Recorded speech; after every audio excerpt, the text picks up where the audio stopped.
চীনের ১৯ বছরের এক তরুণকে মিয়ানমারের একটি জালিয়াত চক্রের কাছে ১ লাখ ইউয়ান বা $১৪,০০০ বিক্রির অভিযোগ পাওয়া গেছে তার ১৭ বছর বয়সী প্রেমিকার বিরুদ্ধে।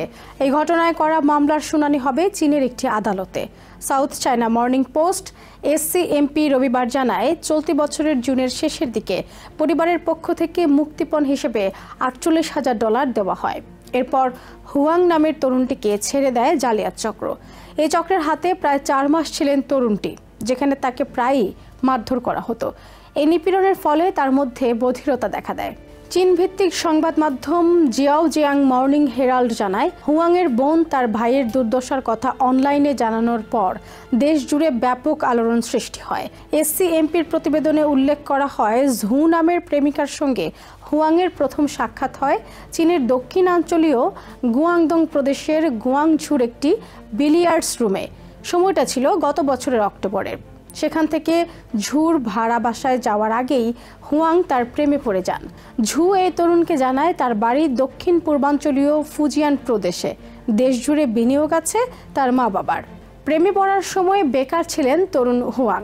কিশোরী তাকে জানায়, প্রতিবেশী দেশ মিয়ানমারে তার পরিবারের কিছু ব্যবসা আছে, সেখানে হুয়াং চাকরি পেতে পারেন। চলতি বছরের ২ ফেব্রুয়ারি পরিবারকে না জানিয়েই ঝুর সঙ্গে বিমানে করে থাইল্যান্ড যান হুয়াং।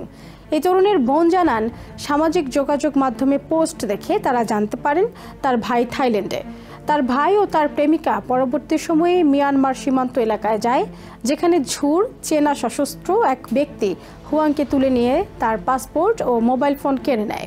অস্ত্রধারীর কাছে থাকা অবস্থায় মোবাইল ফোনটি কিছু সময়ের জন্য দিতে ঝুর কাছে আগতি জানান হুয়াং। এতে ঝু রাজি হয়। এই সুযোগ কাজে লাগিয়ে হুয়াং পরিবারের কাছে সাহায্য চান। তার পরিবার বিষয়টি তাৎক্ষণিকভাবে চীনের পুলিশকে জানায়। হুয়াং জানান, সশস্ত্র ব্যক্তিটি তাকে মিয়ানমারের কাইজুয়ান নামের একটি ভবন এলাকায় নিয়ে যায়। সেখানে তার মাথা ন্যাড়া করে দিয়ে টেলিকম প্রতারণা পরিকল্পনার বিষয়ে প্রশিক্ষণ দেওয়া হয়। এই তরুণের ভাষ্য, মিয়ানমারের জালিয়াত চক্রের কাছে থাকা অবস্থায় তাকে দিনে ১৬ থেকে ২০ ঘন্টা কাজ করতে হতো। প্রশিক্ষণের পর কারো সঙ্গে প্রতারণা করতে না পারায় ভবনটির ম্যানেজাররা প্রায়ই তাকে কোমরের লোহার লাঠি দিয়ে পেটাতেন। তার কানে চড় মারতেন তারা। এ কারণে হুয়াং বধির হয়ে যান এবং তার ওজন কমে যায় ১০ কেজির বেশি। এসসিএমপির খবরে উল্লেখ করা হয়, জালিয়াত চক্রের প্রধান একসময় হুয়াংকে ছাড়ার সিদ্ধান্ত নেন। তার আগে তিনি তরুণের পরিবারের কাছে মুক্তিপণ চান, কারণ ঝুর কাছ থেকে $১৪,০০০ হুয়াংকে কেনে চক্রটি।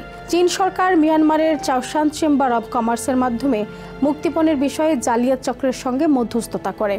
এরই ধারাবাহিকতায় তরুণের পরিবার $৪৮,০০০ দিয়ে তাকে ছাড়ানোর ব্যবস্থা করে। জুনে চীনে ফিরে আসেন হুয়াং। থাইল্যান্ডে ১০ দিন ভ্রমণের পর চীনে ফিরে গ্রেপ্তার হয় তার প্রেমিকা।